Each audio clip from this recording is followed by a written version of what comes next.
বন্ধুরা, ভারত বাংলাদেশের test match শুরু হবে।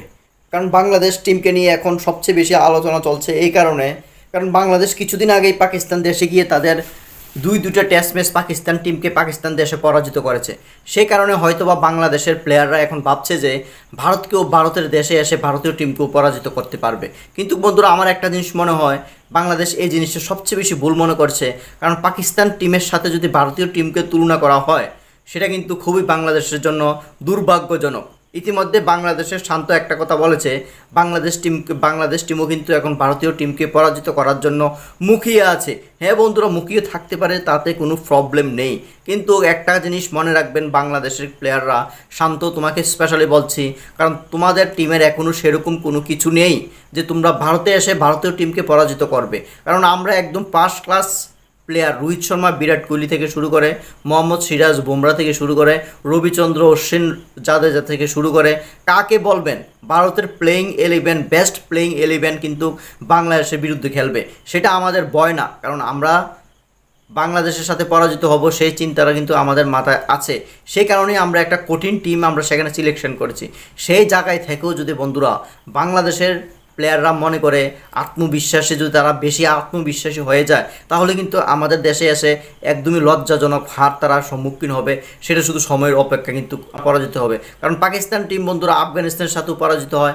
আমরা দেখেছি টি-20 বিশ্বকাপে তারা ছোটো দেশগুলির সাথেও কিন্তু পরাজিত হয়েছে। সেই জায়গায় বাংলাদেশের টিম ছোটো টিমগুলি থেকে একটু বেটার হতেই পারে। আফগানিস্তান থেকেও কিন্তু বাংলাদেশ এখন অনেক নিচে আছে।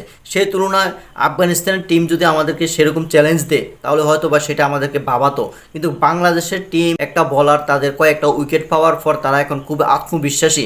ভারতে এসে রোহিত শর্মার উইকেট নেবে, বিরাট কোহলির উইকেট নেবে, সেখানে আমাদের শুভমান গিলের উইকেট নেবে, যশস্বী জয়সওয়ালের উইকেট নেবে, কে.এল. রাহুলের উইকেট নেবে, এরকম স্বপ্ন কিন্তু তারা এখন সেই দেশে বাংলাদেশে দেখতে শুরু করেছে। কিন্তু বন্ধুরা, সেই স্বপ্নটা বাস্তবায়ন করা কিন্তু বাংলাদেশের বোলিংদের জন্য ততটা সহজ হবে না। তাই বাংলাদেশের দর্শকদের বলছি, তোমরাও কিন্তু অতি বেশি আত্মবিশ্বাসী হয় না যে পাকিস্তানকে যেভাবে পরাজিত করেছে ভারতকেও সেভাবে পরাজিত করে দেবে।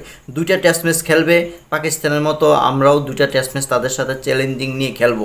কিন্তু আশা করি বাংলাদেশের টিম পাকিস্তানের মতন ভারতের মাটিতে সেরকম কোনো অঘটন ঘটাতে পারবে না। তাই আপনারা অতি উৎসাহিত হবেন না, সোশ্যাল মিডিয়াতে বেশি বড় বড় গল্প করবেন না। কারণ আমরা কিন্তু এখনও পর্যন্ত গল্প করা স্টার্ট করিনি। আমাদের প্লেয়াররা কিন্তু মাঠেই সেই গল্পের কাহিনী, ইতিহাস রচনা করে দেবে যে বাংলাদেশ কখনো আমাদেরকে আজ পর্যন্ত হারাতে পারেনি, আগামী কয়েক দশকও কিন্তু আমাদেরকে হারাতে পারবে না। সেই মেসেজটা কিন্তু এবার বাংলাদেশের টিম ভারত থেকে নিয়ে যাবে। এটাই কিন্তু বন্ধুরা সবচেয়ে বড় দেখার বিষয় হবে, ভারত বাংলাদেশের ম্যাচ কতটুকু উত্তেজনাপূর্ণ হতে পারে। কিন্তু দিন শেষে ভারতীয় টিম যে জয় পাবে সেটা কিন্তু আমাদের একদম দৃঢ় বিশ্বাস।